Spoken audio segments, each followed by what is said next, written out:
नमस्कार दोस्तों, मेरा नाम डॉक्टर ललित सिंघल है। मैं गाज़ियाबाद में आई सर्जन हूँ और मैं आज आपको बताऊंगा कि लेसिक क्या है। लेसिक के बारे में आप बात करते हैं क्योंकि बहुत सारे लोगों को, जो भी यंगस्टर्स हैं, यंग जनरेशन है, उनको चश्मा नहीं लगाना है और हर कोई चश्मा फ्री होना चाहता है। तो क्या टेक्नोलॉजी है, और बहुत सारे मिथ हैं, बहुत सारे कन्फ्यूज़न है, बहुत सारी क्वेरीज हैं लोगों की कि बहुत सेफ़ टेक्निक है, करनी चाहिए नहीं करनी चाहिए, ये आँखें ख़राब तो नहीं हो जाएंगी या नहीं करनी चाहिए, और कितना नंबर तक हट सकता है, किस प्रकार से जो है इसको हम लोग सेफली कर सकते हैं, और क्या क्या टेक्निक है। अभी बहुत सारे, अगर आप देखोगे हर जगह, हर प्लेटफॉर्म पर, तो लोग नए नए नाम डेली सुनने को मिलते हैं। पहले कंटूरा सुना काफ़ी, उसके बाद में अभी सिल्क, और क्या ये क्या क्या टेक्निक हैं जो अभी नई नई आती जा रही हैं, और हर कंपनी अपना अपना नए नए टेक्निक। अभी स्मार्ट सर्फ आ गया, बहुत सारे नामों से, बहुत पॉपुलरिटी, बहुत सारे लोग इनके बारे में डिटेल में, जो मशीन बेस्ड मिली कि ये मशीन जो है नई आ गई मार्केट में, और क्या क्या नई नई पद्धति आ गई हैं, और क्या क्या चीज़ें हैं जिनकी वजह से हम लोग सेफली चश्मा हटा सकते हैं। तो इससे पहले मैं आपको डिस्कस करूँगा कि हम लोग लेसिक में करते क्या एग्जैक्टली, और क्या क्या चीज़ें हैं आपके अंदर। जैसे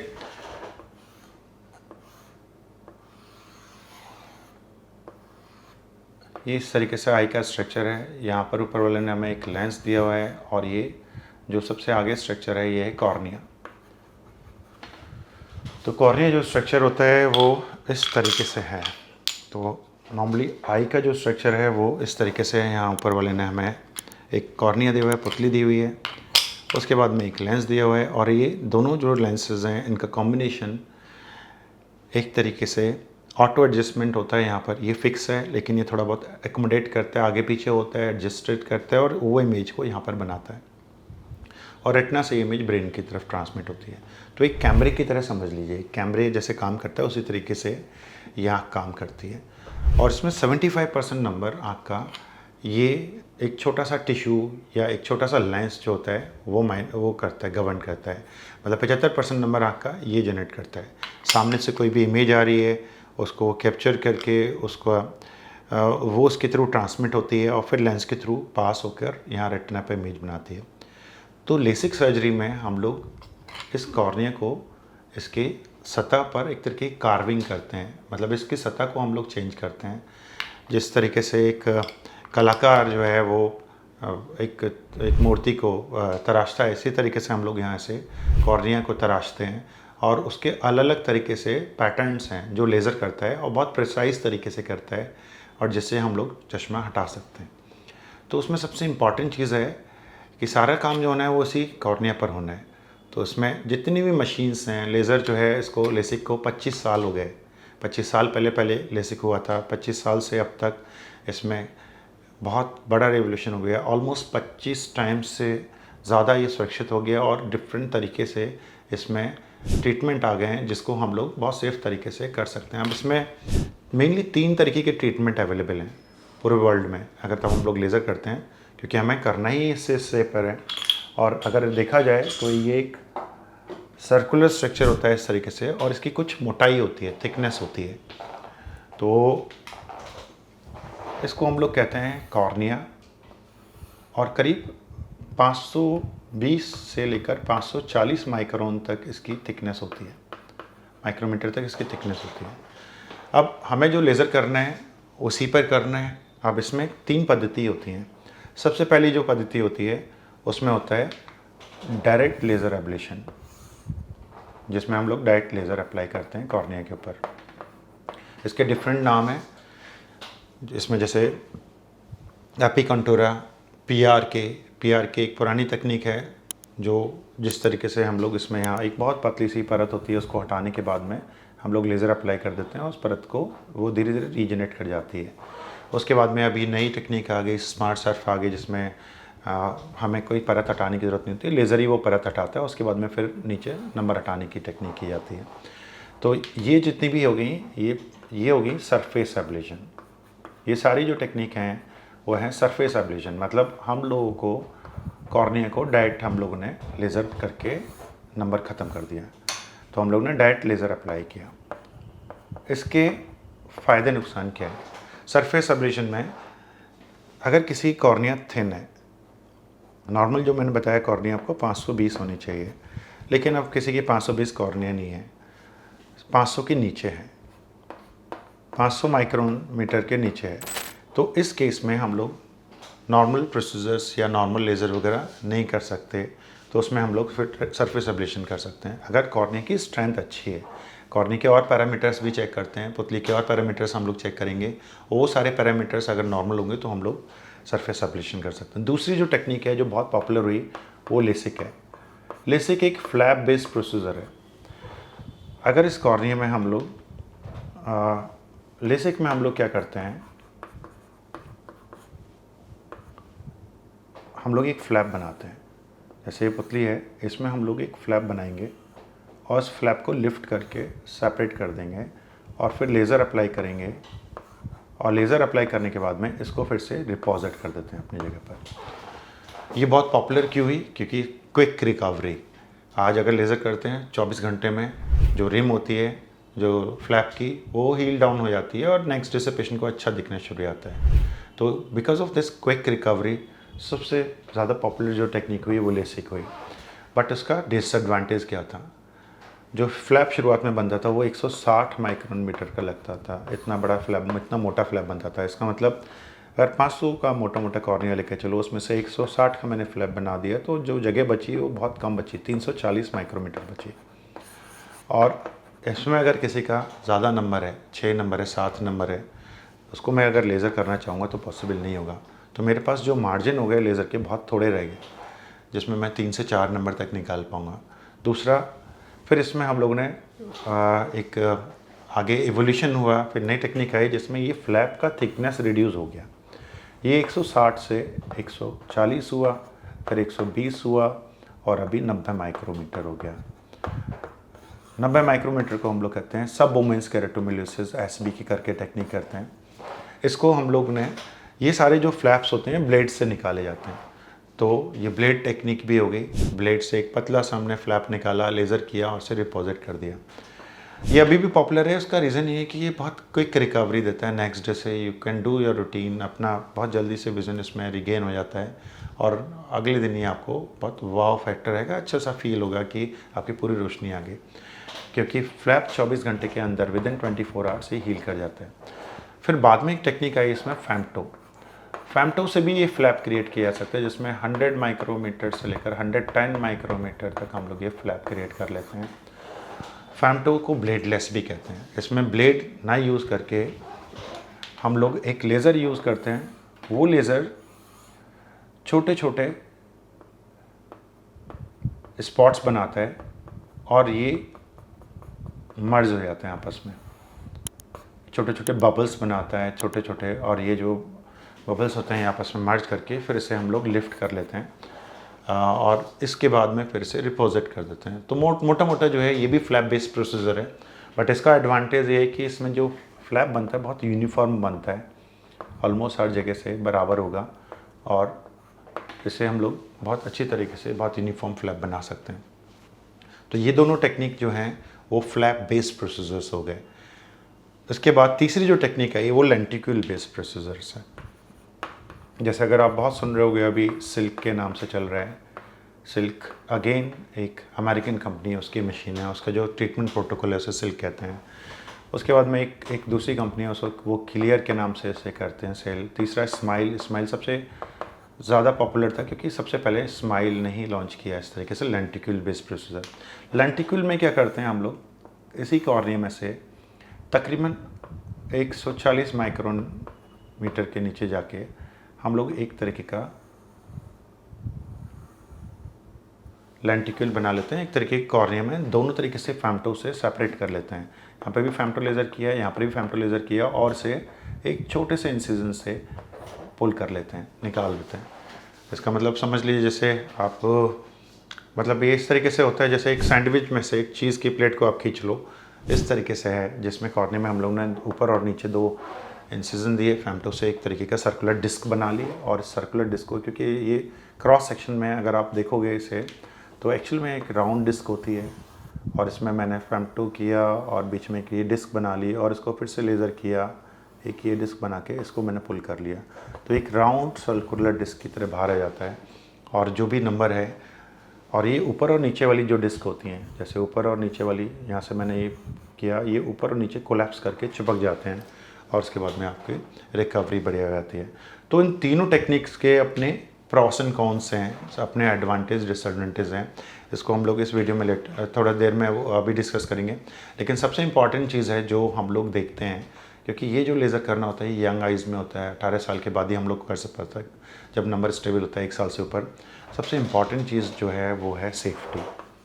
क्या लेज़र सेफ़ है? तो सबसे इम्पॉर्टेंट चीज़ इन तीनों टेक्निक में है सेफ्टी। अगर आपके, ये डिपेंड करता है कई चीज़ों के ऊपर। सबसे इम्पॉर्टेंट चीज़ है वो है नंबर स्टेबल है या नहीं। अगर आपका नंबर स्टेबल नहीं है तो आप सूटेबल कैंडिडेट नहीं हो लेज़र के लिए। तो सबसे इम्पॉर्टेंट चीज़, लेज़र नंबर स्टेबल होना चाहिए 1 साल से ऊपर। दूसरा फैक्टर है एज। एज 18 साल से ऊपर होनी चाहिए, क्योंकि 18 साल के नीचे नीचे हम लोग ऑब्ज़र्व करते हैं कि पूरी तरीके से आई का ग्रोथ नहीं होता और कुछ नंबर बदल सकते हैं। तो 18 साल से ऊपर एज होनी चाहिए। तीसरी चीज़ें होती हैं कि हम लोग इसमें आपका नंबर देखते हैं कि कितना नंबर आप पहन रहे हो चश्मे का। नॉर्मली कॉर्निया बेस्ड प्रोसीजर से, चाहे वो हम लोग PRK करें, चाहे वो हम लोग लेसिक करें, चाहे वो हम लोग लेंटिक्यूल बेस्ड कोई स्माइल करें, इसमें हम लोग 7 से 8 नंबर तक आसानी से निकाल सकते हैं। अगर 7 से 8 नंबर से ऊपर है तो बहुत मुश्किल है इन किसी भी पद्धति से नंबर को निकालना, और उसके लिए हम लोगों को दूसरी एक टेक्निक करनी पड़ती है, जिसमें आँख के अंदर हम लोग लेंस इम्प्लांट करते हैं। ICL करके एक टेक्निक होती है जिसको हम लोग करते हैं, या फिर अगर ICL के लिए भी सूटेबल नहीं है कैंडिडेट, तो हम लोग फिर RLE करते हैं, रिफ्रैक्टिव लेंस एक्सचेंज करते हैं। ये दूसरी अलग अलग टेक्निक हैं। अगर कोई लेज़र के लिए फिट नहीं है तो फिर हम लोग क्या कर सकते हैं, ये मैं डिस्कस करूँगा बाद में आपसे। तो नंबर बहुत इंपॉर्टेंट चीज़ है। चौथी चीज़ है इसमें कि आपका कुछ इन्वेस्टिगेशंस हम लोग करते हैं, और वो इन्वेस्टिगेशंस ये बताते हैं कि आपकी आई फिट है लेज़र के लिए या नहीं। उसमें हम लोग मोस्ट कॉमन चीज़ है वो करते हैं टोपोग्राफी, आँख का टोपोग्राफी। टोपोग्राफी जैसे एक वर्ड आपको बता रहा है कि अगर जैसे इसे हम लोग यूज़ करते हैं, इसमें ज्योग्राफी में यूज़ करते हैं कि एक तरीके से कि किस तरीके से टोपोग्राफी का वर्ड वहाँ से ओरिजिन हुआ है। इसमें ये कॉर्निया को, जो हमारी काली पुतली होती है, इसको मैप करता है। मशीन्स हैं जो आज की तारीख में 35,000 से लेकर करीब 1.5 लाख पॉइंट्स पे मैच करती हैं और उनको स्कैन करती हैं, और उनके स्कैन के बाद में एक तरीके का डाटा तैयार होता है, और वो डाटा हमें बताता है कि ये आई लेज़र के लिए फिट है या नहीं। और आजकल तो AI भी आ गया उस डाटा में। AI हमें थोड़ा सा वार्न कर देता है कि देखो इस आई में आगे जाके प्रॉब्लम हो सकती है, ये कॉर्निया थोड़ी वीक कॉर्निया है, इन आइज़ में अगर आप लेज़र करते हो तो there might be some risk, like आगे जाके प्रॉब्लम हो सकती है। तो हम लोगों को ये सब चीज़ें पहले से मशीन से काफ़ी आइडिया लग जाता है कि ये आई ठीक है, या इतना नंबर हम लोग इसमें आसानी से निकाल सकते हैं या नहीं निकाल सकते। तो टोपोग्राफी बहुत इंपॉर्टेंट चीज़ है जिसको हम लोग आई के अंदर करते हैं। और दूसरा करते हैं फिर रेटिना का एग्जामिनेशन, पर्दे का चेकअप। क्योंकि कभी कभी क्या होता है, हाई मायोपिक्स होते हैं जिनका नंबर 5 से ज़्यादा होता है, उनके पर्दे में पेरिफेरी में कभी कभी एक साइलेंट होल पड़ा हुआ है, एक छेद पड़ा हुआ है जो कोई प्रॉब्लम नहीं कर रहा, बट जब हम लोग लेज़र वगैरह करते हैं, कुछ भी करते हैं, तो वो ओपन अप हो जाते हैं और रेटिनल डिटैचमेंट के, पर्दे के हटने के चांसेस हाई हो जाते हैं। तो हम लोग को पर्दे का भी चेकअप होना है। और इसके अलावा जो हम लोग फेस कर रहे हैं, क्योंकि जितने भी लोग हैं वो आजकल कंप्यूटर और मोबाइल यूज़र्स हैं, और उनकी आईज़ बहुत ड्राई होती हैं, और एक सबसे इम्पॉर्टेंट जो बीमारी है वो है ड्राई आईज़। हम लोग फेस कर रहे हैं आजकल कि ड्राई आईज़ नहीं होनी चाहिए before any of this procedure. तो हमें ड्राई आईज़ भी एवेलुएट करनी है। तो मोटा मोटा एक लिस्ट में आपको बताता हूँ कि लेसिक से पहले इतने सारे हमें वर्कअप करने पड़ते हैं कि ये सारे जो वर्कअप है ये हमें बताएंगे कि आपकी आई लेसिक के लिए फिट है नहीं। टोपोग्राफी बहुत ज़रूरी है, मैंडेटरी है। रेटिना चेकअप बहुत इंपॉर्टेंट है, इसे करना है। फिर हमें आपका रिफ्रेशन करना है कि कितना नंबर हमें निकालना है आपका। चौथा है आपका इसमें ड्राई आइज़ एवेल्यूएट करनी है कि आपको ड्राई आइज़ तो नहीं है। एज और नंबर स्टेबिलिटी मैं पहले से डिस्कस कर चुका हूँ। तो इन सब चीज़ों के बाद में तब शुरू होता है कि आपके लिए कौन सी टेक्निक बेटर है। उसके सबके प्रॉस एंड कॉन्स हैं, सब हम लोग डिस्कस करते हैं। जैसे आप कभी इसमें जो है यही 3 प्रोसीजर्स मैंने बताया आपको कि इसमें सबसे पहले जो सरफेस है जिसमें हम लोग रिजल्ट डायरेक्ट कर रहे हैं, दूसरा लेसिक या फ्लैप बेस्ड प्रोसीजर है, तीसरा जो है वो लेंटिक्यूल बेस्ड है। अब डिस्कस करते हैं कि तीनों की क्या क्या रोल है, कौन सा टेक्निक आपके लिए सूटेबल है, कौन सा टेक्निक आपको कराना चाहिए। मैं बारी बारी से एक करूँगा। सबसे पहले मैं डिस्कस करूँगा आजकल जो बहुत पॉपुलर हो रहा है टेक्निक, वो है लेंटिक्यूल।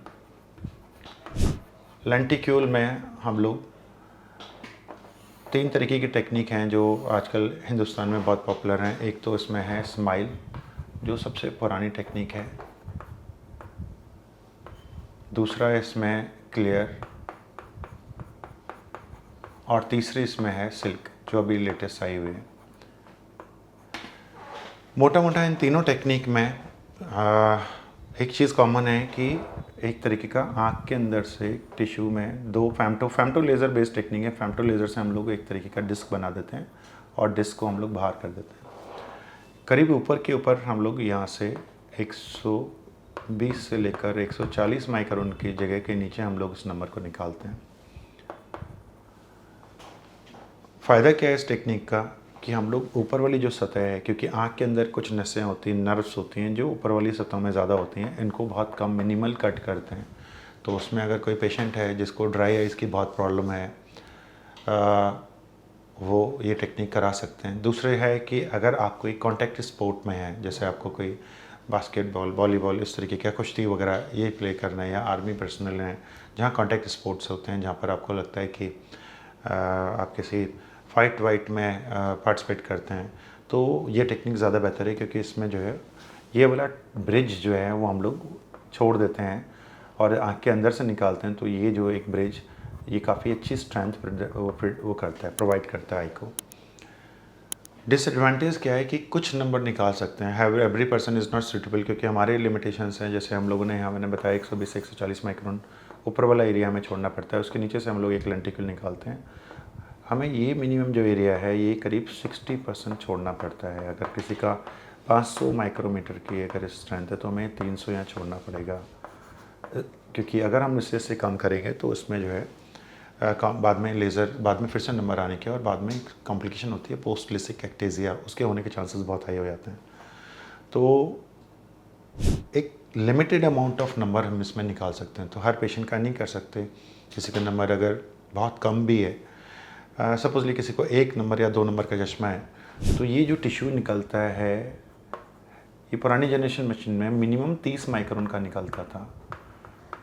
जहाँ अगर मैं कंपेयर करूँ, अगर मैं सरफेस बेस्ड ट्रीटमेंट करता हूँ तो 30 माइक्रोन में ऑलमोस्ट 2-2.5 नंबर निकाल सकता हूँ, 2-2.5 नंबर आँख से ख़त्म कर सकता हूँ। तो किसी भी टेक्निक के लिए हमें ज़रूरी है कॉर्निया का जितना कम से कम टिश्यू हम लोग बर्न करें, नुकसान करें या निकालें, और रिमेनिंग हम लोग रहने दें।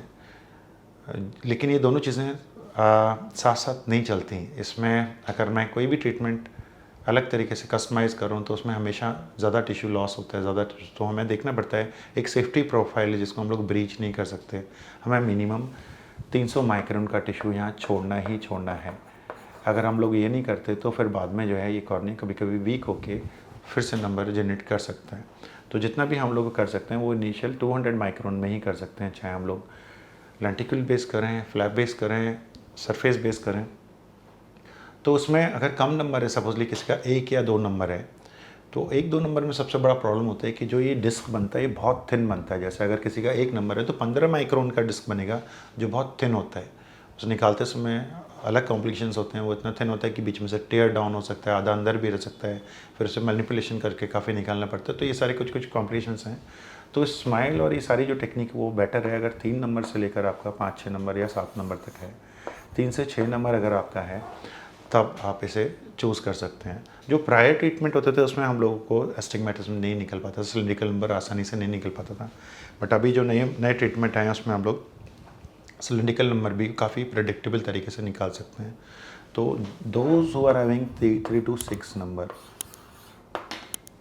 और जिनका कॉन्टैक्ट स्पोर्ट्स का काम है और जिनको लगता है कि उनको ड्राई आइज़ की प्रॉब्लम है, तो उनके लिए ये लेंटिक्यूल बेस्ड प्रोसीजर्स बहुत ठीक हैं और वो करा सकते हैं। दूसरी टेक्निक जो मैंने बताया था वो है आपका flap based procedure. Flap based procedures में हम लोग आई के अंदर कॉर्निया में एक तरीके का फ्लैप निकालते हैं। इस फ्लैप को हम लोग लिफ्ट करते हैं और इसको लिफ्ट करके फिर हम लोग लेज़र करते हैं और लेज़र करने के बाद हम लोग डिपॉजिट बैक कर देते हैं। इसका फ़ायदा नुकसान क्या है कि इसे दो तरीके से निकाल सकते हैं। एक होता है ब्लेड से निकाल सकते हैं, और ये नॉर्मल ब्लेड नहीं है, ये बहुत रिफाइंड टूल्स होते हैं जिनको एक यूनिफॉर्म तरीके से एक फ्लैट ब्लेड से हम लोग कट करके कॉर्निया को एक फ्लैप निकाल के और उसके बाद में बहुत स्मूथ तरीके से निकाल सकते हैं। अब इसमें भी कई सारे अलग अलग तरीके के पैटर्न आते हैं, जिसमें अभी जो बहुत दो पॉपुलर हैं 120 माइक्रोन और 90 माइक्रोन। तो 120 और 90 में फ़र्क क्या है कि इसका जो फ्लैप होता है वो मोटा होता है और इसको जो है वो आराम से जो है मैनिपुलेट करके हम आराम से टैकल डाउन कर सकते हैं। और बहुत सारे सर्जन्स जो है 120 का फ्लैप से कंफर्टेबल होते हैं क्योंकि काफ़ी थिक फ्लैप होता है और उसको बहुत आराम से जो है हम लोग अगर हमें मैनेज करना है तो बहुत आराम से मैनेज कर सकते हैं। 90 माइक्रोन का जो फ्लैप होता है बहुत थिन फ्लैप होता है और ये कभी कभी जो है बहुत क्लम्प जो हो जाता है, बहुत एक जगह सिकुड़ जाता है और उसको फिर से निकाल के फिर से रिपोजिट करना थोड़ा सा ट्रिकी होता है। लेकिन फ़ायदा क्या होता है कि ऑलमोस्ट 30 माइक्रोन्स हम लोग बचा रहे हैं। इसका मतलब अगर किसी का -2 नंबर है वो हम लोग अतिरिक्त इसमें करेक्ट कर सकते हैं या अतिरिक्त सेफ्टी हम लोग प्रोवाइड कर रहे हैं, और इसलिए ये जो 90 माइक्रोन है ये ज़्यादा बेटर है। इसके बाद में एक होता है फैमटो से हम लोग फ्लैप क्रिएट करते हैं। फैमटो लेज़र भी सेम काम करता है, इसे हम लोग ब्लेडलेस कहते हैं क्योंकि इसमें जो लेज़र है वो छोटे छोटे बबल्स बनाता है और वो बबल्स आपस में मर्ज कर जाते हैं और उनको हम लोग एक इंस्ट्रूमेंट से स्वैप करके मिला देते हैं और उसके बाद में हम लोग फ्लैप को लिफ्ट कर देते हैं। फैमटो का भी जो फ्लैप बनता है वो 100 माइक्रोन टू 110 माइक्रोन तक बनता है और उसके बाद फिर हम लोग लेज़र करके और उसके बाद में फिर हम लोग इसे डिपॉजिट कर सकते हैं। इसमें भी हमें वही रूल फॉलो करना है कि 300 माइक्रोन या 60% ऑफ द थिकनेस के नीचे हम लोग ये एरिया नहीं ले जा सकते। इसमें हमें इतना एरिया छोड़ना ही है और वो सेफ्टी वाइज भी बेसिकली जिस तरीके से अगर कोई भी प्रोसीजर कर रहे हैं तो उसमें ये प्रोसीजर का फ़ायदा क्या है, इस प्रोसीजर में जब हम लोग फ्लैप को लगा देते हैं तो 24 घंटे के अंदर हील डाउन हो जाता है। तो ये बहुत क्विक रिकवरी होती है, बहुत फास्ट रिकवरी होती है और पेशेंट को नेक्स्ट डे से बहुत बढ़िया विज़न आ जाता है और इसलिए जो है ये टेक्निक बहुत पॉपुलर है। चाहे फैमटो से करें चाहे ब्लेड से करें तो ये फ्लैप बेस्ड जो ट्रीटमेंट है ये अभी भी काफ़ी पॉपुलर है और काफ़ी किया जाता है। प्लस इसमें हम लोग कोई भी नंबर जैसे अप टू 7 डायप्टर 8 डायप्टर तक आसानी से निकाल सकते हैं सब। और इसमें मोटा मोटा एक मैथ्स चलता है, वो ये कि एक डायप्टर नंबर के लिए रफली 15 माइक्रोन टिश्यू हम लोगों को बाइंड करना पड़ता है, लेज़र से एब्लेट करना पड़ता है। तो इसका मतलब अगर किसी का 7 डायप्टर के आसपास है तो करीब 105 माइक्रोन हो गया, मतलब 100 माइक्रोन के आसपास हम लोग बाइंड करके अप टू 7-8 डायप्टर बहुत आसानी से इस टेक्निक से निकाल सकते हैं। डिसएडवांटेज क्या है कि इसमें फ्लैप जब क्रिएट करते हैं तो फ्लैप के अपने कॉम्प्लिकेशंस होते हैं। जब हम लोग मैनुअल तरीके से फ्लैप बनाते हैं चाहे 90 माइक्रोन 120 माइक्रोन, उसमें सबसे बड़ा इशू होता है कि यूनिफॉर्म फ्लैप है या नहीं है, या फ्लैप कभी कभी अपनी जगह से हट जाता है, फ्री फ्लैप हो जाता है, या कभी कभी उसमें एक तरीके का बीच में एक अलग से होल बन जाता है, बटन होल बन जाता है। तो ये फ्लैप रिलेटेड कॉम्प्लिकेशंस हैं। दूसरी बात में ये अच्छी तरीके से चिपका नहीं चिपका, मार्जिन अच्छे से चिपके नहीं चिपके, तो ये सारे फ्लैप बेस्ड प्रोसीजर्स हैं, फ्लैप रिलेटेड कॉम्प्लिकेशंस हैं। फैमटो लेज़र का और इस नॉर्मल ब्लेड के फ्लैप का फ़र्क सिर्फ इतना है कि फैमटो लेज़र एक यूनिफॉर्म फ्लैप बनाता है। अगर वो एंड टू एंड अगर होगा तो उसमें वेरिएशंस 3 से 4 माइक्रोन का होगा। अगर यहाँ पर 100 है तो यहाँ हो सकता है 95 94 हो, बट उसमें बहुत ज़्यादा वेरिएशंस नहीं होता और बहुत यूनिफॉर्म तरीके से यही काम करता है फ्लैप का। और उसके बाद में तब हम लोग इसे डिपॉजिट कर देते हैं तो मोरलेस दोनों एक ही तरीके से होते हैं। तो एक नीटली इसमें एक ह्यूमन स्किल इन्वॉल्व, एक डॉक्टर के स्किल इन्वॉल्व है। अगर कोई डॉक्टर जिसने हज़ारों ऑपरेशंस किए हों और तब वो इस तकनीक से करता है या तो एक कॉम्प्लिकेशंस होने के चांसेस कम हो जाते हैं और ये टेक्निक बहुत बढ़िया टेक्निक है। इसमें हम लोग मैंने बताया तीसरी जो टेक्निक है वो है सरफेस एब्रेशन। सरफेस एब्लेशन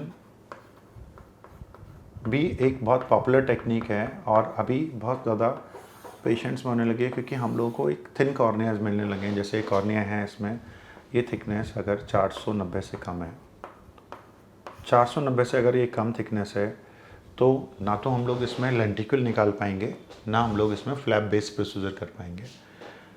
अगर ये 490 से कम है तो इसमें सिर्फ पॉसिबिलिटी है कि हम लोग इसमें सरफेस पर एब्लेशन करके डायरेक्ट लेज़र अप्लाई करने के बाद में हम लोग इसमें नंबर निकाल दें। बट इस कंडीशन में हमें ये मिनिमम 400 के नीचे नहीं लेके जाना है। हमें ये जगह जो है, जो हमें रिज़र्व छोड़ना है वो 400 का छोड़ना है। इसका मतलब इन आइज़ में हम लोग मैक्सिमम 3 से 4 नंबर या 5, मैक्सिमम 5 नंबर तक निकाल सकते हैं। इसके बियॉन्ड अगर किसी का नंबर है तो वो पॉसिबल नहीं है, क्योंकि अगर उसके बाद हम लोग प्रयास करते हैं तो फिर उसमें कॉम्प्लिकेशन के चांसेस होते हैं। तो सरफेस एब्लेशन फिर से अभी पॉपुलर होने लगी। पहले ये टेक्निक PRK के रूप में आई थी, बट कुछ हर्डल्स थे, कुछ प्रॉब्लम्स थी, रिकवरी में थोड़ा टाइम लगता था, जिसकी वजह से जो है वो ये टेक्निक लोग ने काम करना शुरू किया, लेसिक ज़्यादा पॉपुलर हो गया। अभी फिर से सरफेस एब्लेशंस के नए प्लेटफॉर्म्स आ गए हैं। 2022-23 में एक नई मशीन लॉन्च हुई है स्मार्ट सर्फ के नाम से, और अभी कंटोरा भी मार्केट में आ गए। तो उसमें डायरेक्टली क्या करते हैं कि एक बहुत पतली सी लेयर होती है 50 माइक्रोन की, तो पहले एक लेज़र फायर करके इस लेयर को हटा देता है और उसके बाद में जो ट्रीटमेंट हमें करना होता है वो हमारा दूसरी लेयर पर होता है। सरफेस एब्लेशन का फ़ायदा क्या है कि इसमें हम लोग कोई भी फ्लैप क्रिएट नहीं कर रहे, कोई भी लेंटिल के लिए स्पेस क्रिएट नहीं कर रहे हैं, हम लोग डायरेक्ट लेज़र अप्लाई कर रहे हैं कॉर्निया के ऊपर।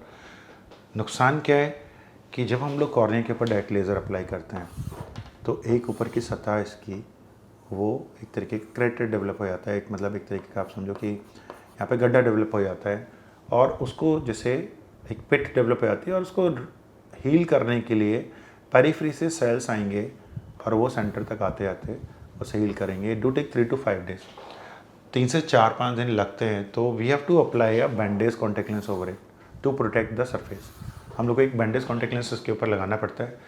हमने ट्रीटमेंट किया, ट्रीटमेंट के बाद में एक बैंडेज कॉन्टैक्ट लेंस लगाया। बैंडेज कॉन्टैक्ट लेंस को हम लोग 3 से 5 दिन में हटा देंगे। तो ये शुरू के 3 से 4 दिन ये थोड़े से अनाइंग होते हैं। यहाँ पेशेंट को वाटरिंग होती है आँख से, ग्रिटिनेस होती है, पेन भी होता है कुछ लोगों को ये, लेकिन 3 से 4 दिन जो है आपको परेशानी के हैं। बट इसका सबसे बड़ा एडवांटेज ये है कि इसमें कॉर्निया में हम लोग कोई वीकनेस क्रिएट नहीं कर रहे, और इसमें जब सारे ट्रीटमेंट फेल हो जाते हैं तो ये ट्रीटमेंट हम लोग उनको भी ऑफ़र कर सकते हैं अगर उनकी कॉर्निया में इतनी स्ट्रेंथ है। तो ये वीकर कॉर्नियाज में, थिन कॉर्नियाज में भी किया जा सकता है। इनिशियल थोड़ा सा रिकवरी में टाइम लगता है, मैक्सिमम 1 वीक मान लीजिए, बट इसका फ़ायदा ज़्यादा है क्योंकि इसमें जो है ना अगर सेफ़ नहीं है आपकी कॉर्निया, थिन कॉर्निया है, तो उसमें भी हम लोग ऑप्ट कर सकते हैं। कॉन्टैक्ट स्पोर्ट्स वाले पर्सनस में भी कर सकते हैं, आर्मी पर्सनल में भी कर सकते हैं। तो ये ट्रीटमेंट हम लोग वाइड वैरायटी ऑफ पेशेंट्स में कर सकते हैं, और इसमें 1 हफ्ते के बाद में फिर आप धीरे धीरे ग्रेजुअली अपने रूटीन काम स्टार्ट कर सकते हो और आपकी रिकवरी हो जाएगी। तो ये मेनली 3 लेसिक के ट्रीटमेंट हैं जो इंडियन मार्केट में या पूरे वर्ल्ड में अवेलेबल हैं। तो अब आपको डिसाइड करना है कि आपको अगर लेसिक कराना है या लेसिक से रिलेटेड और कोई मिथ हैं, आपको कुछ और कन्फ्यूजन्स हैं, तो आप मेरे को नीचे दिए गए उस पर आप मैसेज कर सकते हो और मैं रिप्लाई बैक कर सकता हूँ। Thank you.